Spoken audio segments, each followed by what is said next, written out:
قال رب إني ظلمت نفسي فاغفر لي Bihamdillah wassalatu wassalamu ala rasulillah wa ala alihi wa sahbihi wa mawalah wa la hawla wa la quwata illa billahi wa ba'du. Alhamdulillah, di pagi menjelang siang ini kembali kita bisa duduk di Masjid Nidaul Ilmi Kapling Beliung, dan tema di pagi menjelang siang ini kita akan membahas tentang 3 wasiat yang sangat agung dari Nabi sallallahu alaihi wasallam. Disebutkan di dalam Musnad Imam Ahmad dan juga di dalam Sunan Ibnu Majah, dan diriwayatkan juga oleh ashabus sunan yang lainnya dari hadis Abi Ayyub Al-Ansari radhiyallahu anhu, di mana ada seorang laki-laki datang menemui Nabi sallallahu alaihi wasallam, kemudian berkata, "Wahai Rasul, berilah aku nasihat yang singkat." Maka Nabi sallallahu alaihi wasallam kemudian bersabda kepada orang itu, "Idza kumta fi salatika fasalli salata muwaddi'." Jika kamu hendak melaksanakan salat, maka salatlah seperti engkau tidak akan pernah salat berikutnya. Wala takallam bikalamin ta'tadiru minhu ghadan. Atau jangan mengatakan sesuatu yang membuat dirimu minta maaf di kemudian hari kepada orang. Wajma'al iyas mimma fi yadin nasi, dan kumpulkanlah keputusasahan terhadap apa yang ada pada manusia.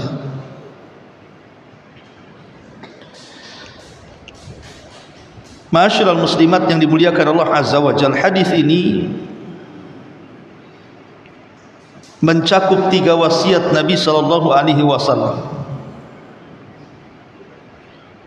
Pertama, menjaga salat dan memperbaiki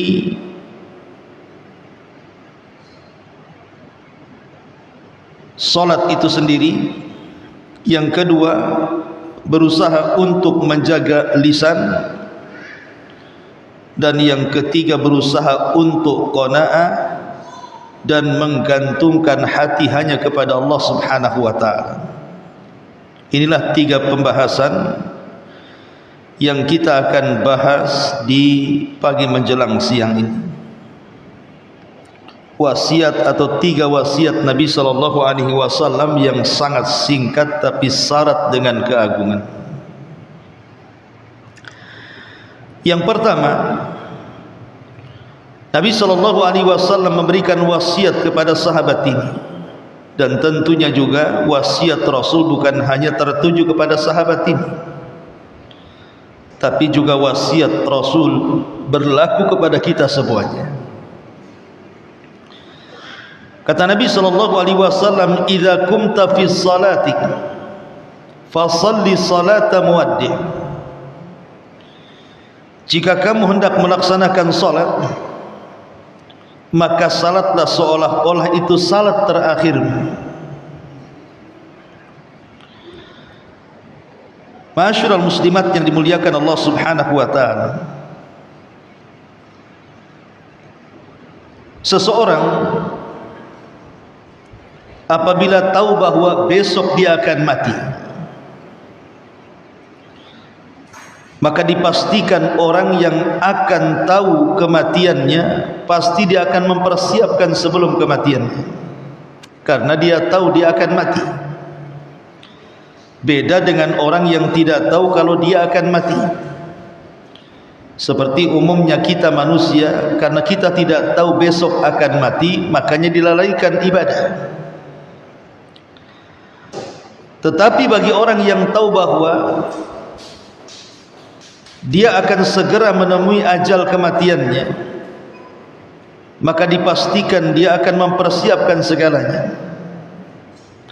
Lah begitulah Nabi SAW mengatakan kepada sahabat ini dan nasihat kepada kita, idza qumta ila salati fasalli salata muaddi.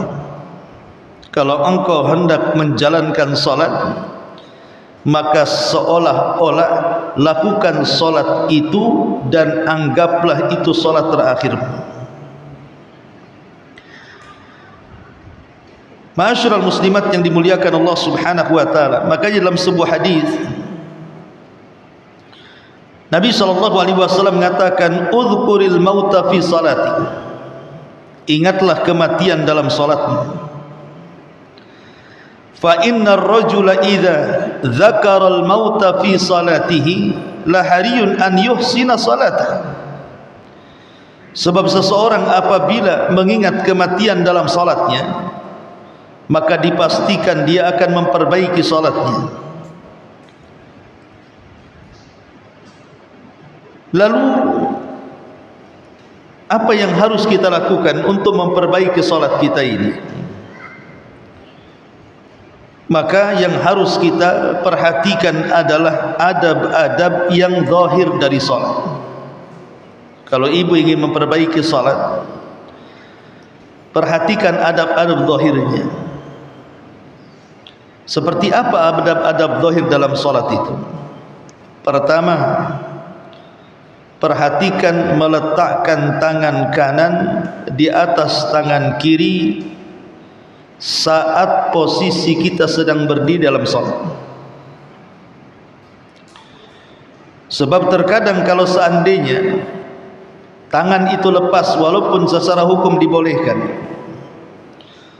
terkadang ada saja yang kemudian dilakukan oleh tangan kita, sehingga kemudian mengurangi kekhusyuan salat kita.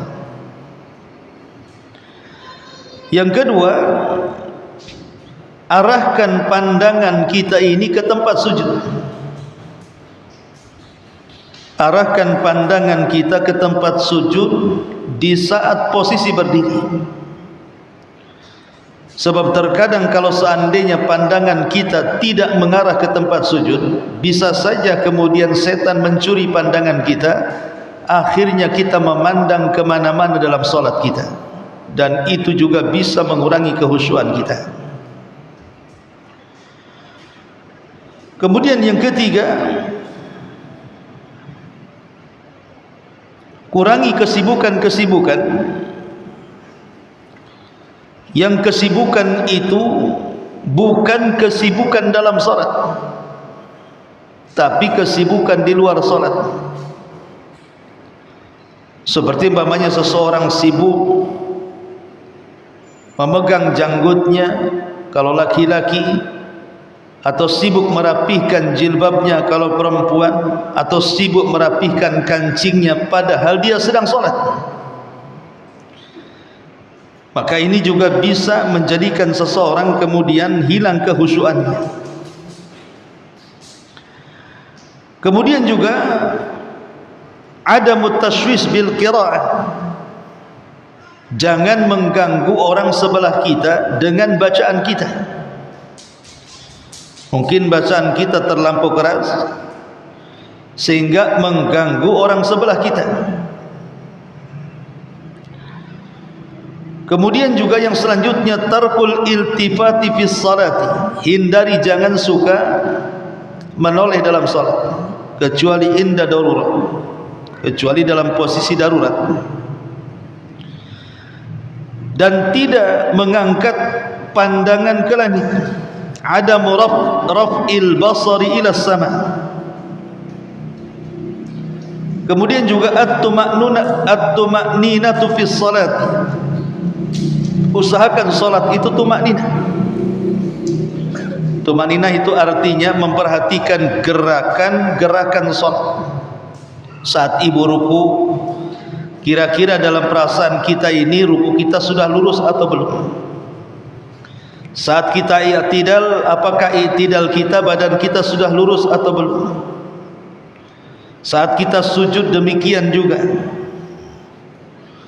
Jadi betul-betul tumakninah, jangan belum lurus sudah bergerak, sudah berpindah dari satu rukun ke rukun berikutnya. Karena itu menjadikan salat kita akan berkurang nilainya, ketidaktumakninahan itu. Dan berusaha untuk khusyuk dalam salat. Bagaimana caranya supaya kita khusyuk dalam salat? Tadi pertama seperti hadis yang kita bahas ini, jadikan salat kita ini seolah-olah ini salat terakhir kita, dan kita tidak akan pernah salat setelah salat hari ini. Karena hanya dengan cara seperti itu kita akan memperbaiki kekhusyukan salat kita. Kemudian yang kedua, tadabbur ayatil Quran. Berusaha mentadaburi ayat-ayat Al-Quran yang kita baca, baik surah Al-Fatihah atau surat-surat yang dibaca setelah Al-Fatihah, ataupun bacaan-bacaan zikir yang harus kita baca dalam salat. Cobalah pahami arti per arti dan renungkan makna dan isinya. Kemudian yang ketiga, bahwa dalam salat itu ada doa, dan kita harus mengetahui dan meyakini bahwa seluruh doa-doa dalam salat kita ini akan diijabah oleh Allah Subhanahu wa taala. Contoh sederhana ketika kita membaca surah Al-Fatihah. Dalam surah Al-Fatihah itu ada doa, ihdinas siratal mustaqim. Ya Allah, berikan hidayah kepadaku dengan jalanmu yang lurus. Kalau kita memperhatikan doa ini doa yang luar biasa, meminta hidayah kepada Allah Subhanahu wa taala. Makanya saat berdoa yakini bahwa setiap doa-doa kita akan diijabah, dan itu akan membuat kekhusyukan yang kita cari selama ini dalam salat. Dan yang terakhir tentunya hindari dari gangguan setan. Kalau seandainya setan datang mengganggu salat kita, maka bersegeralah untuk ta'awud dan meludah ke arah kiri 3 kali. Ma'asyiral muslimat yang dimuliakan Allah Subhanahu wa taala, ini wasiat yang pertama. Salatlah seperti salat yang terakhir yang engkau akan lakukan. Kemudian yang kedua, kata Nabi sallallahu alaihi wasallam, wala takallam bikalam ta'tadhiru minhu ghadan. Janganlah mengatakan sesuatu yang membuat dirimu minta maaf di kemudian hari kepada orang yang Anda ajak bicara. Dan ini penting, karena begini ibu-ibu yang dimuliakan Allah Subhanahu wa taala, sering saya katakan, kata-kata manusia itu kan ada dua macam. Ada isi yang keluar dari kata-kata manusia itu semuanya buruk, tidak ada baiknya, penuh dengan dosa. Tapi ada kata-kata manusia itu semua isinya kebaikan, bahasa-bahasa yang dikeluarkannya santun dan enak didengar, penuh dengan pahala. Walaupun ada kata-kata yang tengah-tengah tidak mengandung pahala dan dosa, tapi yang saya katakan yang dihisab oleh Allah Subhanahu wa taala hanya dua. Kata-kata yang mengandung pahala dan kata-kata yang mengandung dosa. Terkadang ada orang apabila mengeluarkan kata-kata kotor, ketika dia bicara dia tidak terkontrol ucapannya, mungkin karena emosi yang meluap, sehingga mengeluarkan kata-kata kasar. entah terkeluar kata-kata binatang, bahkan satu kebun binatang keluar, entah kata-kata yang keluar itu kata-kata makian, cacian, laknatan, rendahan dan begitu seterusnya. Terkadang ada sebagian orang yang habis berkata-kata seperti itu menyesal, kenapa saya tadi ngomong begitu. Itu sering terjadi itu. Tapi kadang sudah terlontar kata-kata itu kepada orang, sehingga susah dan sulit untuk dicabutnya, sehingga dia malah merenung dirinya, kenapa saya tadi ngomong begitu, kenapa saya tidak ngomong begini, kenapa kata-kata yang saya keluarkan seperti itu, kenapa tidak seperti ini. Jadi timbul penyesalan. Itulah akibat daripada orang kalau bicara tidak dikontrol pembicaraannya, asal keluar saja. Itu biasanya kalau orang itu berakal, kadang-kadang menyesal, kenapa saya ngomong begitu. Jadi orang yang bicaranya saja merasa menyesal dan ingin minta maaf, tapi terkadang karena kalah dengan rasa malunya, berat dia meminta maaf itu karena kadang sudah terkeluar kata-katanya. Dia tidak sadar orang yang diajak bicara itu sakit hati, bahkan dendam, bahkan boleh jadi susah untuk memaafkan kata-kata kita. Itulah kadang-kadang ya, kalau seandainya kita ini kalau ngomong asal ngomong, kita yang ngomong saja kadang menyesal, ingin minta maaf, dan orang yang mendengarkannya sakit hati, dendam, dan tidak mau memaafkan kata-kata kita. Dan kalau sudah seperti ini, macam mana cara solusinya coba? Kalau orang sudah tersinggung, marah, dendam, kadang-kadang jangan lagi kita minta maaf, ketemu kita saja tak mau. Bahkan yang lebih parah, akhirnya dia pindah entah berantah dia di mana, sehingga sulit kita ini mencari untuk meminta maaf kepadanya. Lah Rasul mengatakan, jangan sampai kita mengucapkan sebuah ucapan setelah itu kita ingin minta maaf kepada orangnya. Karena ini banyak dilakukan manusia, terutama ibu-ibu. Karena bapak-bapak ini kan jarang ngomong. Biasanya yang banyak cakap itu biasanya ibu-ibu. Makanya hati-hati ibu, apalagi hidup bertetangga, bermasyarakat. Yang namanya konflik itu tidak mungkin dielakkan. Pasti satu hari ibu akan berkonflik dengan kawan, dengan tetangga, dengan saudara, dan begitu seterusnya, dengan lingkungan sekitarnya. Tapi Islam mengajarkan manajemen konflik dengan cara apa? Qul, katakan yang baik khairan aw liyasmut, ataupun diam. Kalau tidak punya bahasa yang baik, maka diam lebih baik. As-sumtu najah, diam itu keselamatan. Maka dalam kalimat ini Nabi SAW mengatakan, wala takallam bi kalamin ta'tadiru minhu ghadan, dan janganlah mengatakan sesuatu yang membuatmu minta maaf di kemudian hari kepada orang. Menunjukkan wasiat kedua Nabi SAW adalah ahammiyatu hifdil lisani, pentingnya menjaga lisan. Wasiat yang kedua, pentingnya menjaga lisan. Lisan ini Bu, sebuah nikmat dari Allah Subhanahu wa ta'ala. Dengan lisan orang bisa mencari penghasilan. Lihat para pengacara itu, cari uangnya pakai apa Bu? Pakai tenaga? Tidak, pakai lisan. Pengacara-pengacara itu, coba kalau stroke lisannya nggak bisa bicara, kira-kira pengacara bisa cari uang nggak? Nggak bisa. Orang-orang yang suka nge-MC, kan ada tuh promosi suka nge-MC itu kan Bu. Coba kalau stroke tuh, lisannya nggak bisa bicara, nggak bisa nge-MC Bu. Nggak bisa dia ngomong depan orang. Atau orang yang kerjanya suka promosi, kira-kira bisa dia cari uang kalau lisannya kemudian sakit, sariawan dan begitu seterusnya? Tidak bisa. Umumnya orang cari pekerjaan itu dengan lisan. Lah kalau seandainya lisan ini dibungkam oleh Allah Subhanahu wa taala, macam mana dia akan cari penghasilan?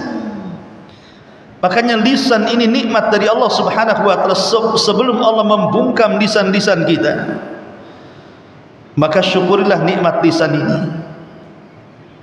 Syukuri nikmat lisan dengan cara ucapkan kalimat-kalimat yang santun. Jadikan lisan ini sebagaimana kehendak yang menciptakan lisan. Dan Allah Subhanahu wa taala menciptakan lisan, menghendaki lisan kita ini digunakan untuk ibadah, berzikir, baca Quran, berdakwah, mengucapkan kalimat-kalimat yang indah, yang santun, yang tertata, dan begitu seterusnya. Dalam sebuah hadis Mu'adz radhiyallahu an, hadis Mu'adz radhiyallahu an yang panjang sekali. Di dalam hadis yang panjang itu ada kalimat fa akhadha bilisani. Maka Nabi SAW kemudian memegang lisannya, kemudian mengatakan kuffa alaika hadza ya Mu'adz, peganglah ini. Maksudnya lisan ini pegang, jangan sembarang bicara. Maka Mu'adz radhiyallahu anhu mengatakan, ya Rasulullah, wa inna la mu'akhaduna bima natakallamu bi. Rasul, apakah gara-gara ucapan kita Allah akan mengadab kita? Maka Rasul mengatakan, thaqilatka ummuka ya Mu'adz, wa hal yakubbun nas fi nari jahannam ala wujuhihim aw qala ala manakhirihim illa hasaidu alsinatihim. Wahai Mu'adz, celaka engkau, bukankah kebanyakan manusia masuk ke dalam neraka, atas wajah-wajah mereka itu akibat hasil lisan-lisan mereka? Bukankah kebanyakan masuk neraka itu diakibatkan lisan-lisan mereka? Nabi SAW dengan tegas mengatakan bahwa neraka itu dihuni kebanyakan oleh orang-orang yang tidak bisa menjaga lisan. Jadi neraka itu diperuntukkan dan dihuni kebanyakannya adalah oleh orang-orang yang tidak mampu menjaga lisannya. Makanya Nabi SAW sampai mengatakan, wa innal abda la yatakallamu bil kalimati la yulki laha balan yahwi sahibuha fi nari jahannam. Terkadang ada seorang hamba mengucapkan satu kalimat, tapi satu kalimat membuat Allah murka, cukup bagi Allah memasukkan ia ke dalam jahannam. Karena di masyarakat ini umumnya, Bu, ya saya tidak mengatakan orang yang jauh nun di sana, tidak. Terkadang di antara kita sajalah yang sudah ngaji gitu ya, kadang-kadang masihlah terkeluar kalimat-kalimat yang terkadang sadar ataupun tidak kalimat itu mengandung dosa. Contoh ghibah, masih ada di antara kita yang tukang ghibah. Contoh namimah, masih ada di antara kita yang suka ngadu domba. Contoh qaula zur, ucapan-ucapan dusta, menyebar hoax, menyebar berita-berita yang belum jelas. Masih ada lah di antara kita itu nyebar-nyebar berita seperti itu. Atau mungkin mencela manusia, atau mungkin merendahkan manusia, atau mungkin menghina manusia, menghina saudaranya, dan begitu seterusnya. Itu masih ada tuh. Itu sesama kita yang sudah ngaji kadang-kadang. Jangan cerita orang awam di luar sana. Kita saja masih mengeluarkan kata-kata seperti itu. Nah ini makanya kenapa bahaya lisan ini. Ma'asyiral muslimat yang dimuliakan Allah Azza wa Jalla. Sampai-sampai Al-Imam Al-Munawi rahimahullahu ta'ala, ketika dia menjelaskan tentang larangan orang yang mengeluarkan bahasa pedas dalam lisannya, beliau mengatakan al-bada'u huwal fushu wal qubhu fil mantiq wa in kana al-kalamu sidqa. bahasa yang kotor itu adalah kekejian dan buruk dalam bicara, walaupun terkadang ucapannya benar. Maksudnya, kalau kita resapi kata-kata Imam Al-Munawi ini, terkadang ibu ini bukan orang jahat, orang baik. Ya, menunjukkan, bisa dilihat dari penampilan ibu. Ibu pakai jilbab, menutup aurat, suka ngaji, ya pokoknya senang berbuat baik, nampak orang baik lah. Tapi ternyata baik saja tidak cukup, Bu. Ibu suka sholat, suka sedekah, suka ke masjid, suka hadir di majelis ilmu, itu tidak cukup kalau lisan yang ibu kelola itu masih mengeluarkan kata-kata yang bisa menyakitkan orang. Walaupun dalam pembicaraan itu ibu tidak berdusta, ibu tidak berdusta, ibu jujur. Tapi ketika tidak memilih kata-kata, tidak memilih diksi, tidak memilih mufradat dan kosakata, terkadang orang yang diajak bicara itu sakit hati. Orang itu pakai cadar tapi kok pedes sekali ya ucapannya ya. Kan ada kalimat-kalimat seperti itu. Masya Allah gitu ya, auratnya ditutup tapi lisannya tidak dijaga. Ini muridnya siapa ini? Muridnya Abu Humairah katanya. Subhanallah, Abu Humairah yang kena. Jadi terkadang orang itu zahirnya salehah, tapi ketika berbicara nampak pedesnya. Ini terkadang, Bu, kata Imam Al-Munawi ini, al-badha' wal fush wal qubhu fil mantiq. Jadi al-badha' itu ucapan-ucapan kasar, ucapan-ucapan yang tidak layak diucapkan. Itu sebuah kekejian dan keburukan dalam bicara.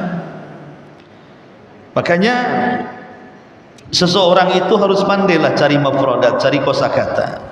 Bukankah setiap daerah itu kan ada bahasa masing-masing? Kayak saya ini orang Sunda, ada bahasa halus sekali. Atau orang Jawa ada namanya bahasa kromo bahasanya ya. Ada bahasa kasar banget, ada bahasa yang setengah halus setengah kasar. Kan kita bisa memilih mana bahasa yang kira-kira patut diucapkan seorang anak kepada orang tua, atau seorang yang seusia, atau orang tua kepada anak. Kan dalam bahasa itu ada tata bahasa namanya. Kalau sembarang ngomong saja, ya seperti yang disabdakan Rasul, terkadang habis bicara nyesel dia, ingin minta maaf malu, dan yang sudah sakit hati malas pula dia memaafkan kita. Lalu bagaimana caranya? Coba cari solusinya. Ya tinggal pertanggungjawaban saja di hadapan Allah jadinya. Maka ini nasihat yang kedua penting dari Nabi SAW. Wala takallam bikalamin ta'tadiru minhu ghadan. Jangan mengatakan sesuatu yang membuatmu minta maaf di kemudian hari. Ini yang kedua. Kemudian yang ketiga, nasihat yang terakhir, wajma'il iyas mimma fi yaday nas. Dan kumpulkanlah keputusasaan terhadap apa yang ada pada manusia. Maksudnya apa? Maksudnya jangan tergiur dengan apa yang dimiliki orang lain. Umpamanya tetangga rumahnya jauh lebih baik dibandingkan kita, mobilnya lebih mewah dibandingkan kita, tanahnya lebih luas dibandingkan kita, perabotan rumahnya lebih lengkap, lebih bagus dibandingkan perabotan rumah kita. Macam-macam lah, pokoknya adalah kelebihan orang lain dibandingkan kita ini. Maka jangan sekali-kali kita menyalahkan takdir Allah Subhanahu wa ta'ala dan mengatakan, ya Rabb, kenapa aku tidak punya seperti dia? Kenapa dia seperti itu, aku seperti ini? Kenapa dia punya rumah bagus, aku tidak? Kenapa dia punya kendaraan bagus, aku tidak? Kenapa dia tanahnya luas, aku tidak? Kenapa dia sukses, aku bangkrut? Kenapa dia, kenapa saya? Kenapa dia, kenapa saya? Jangan menyalahi takdir.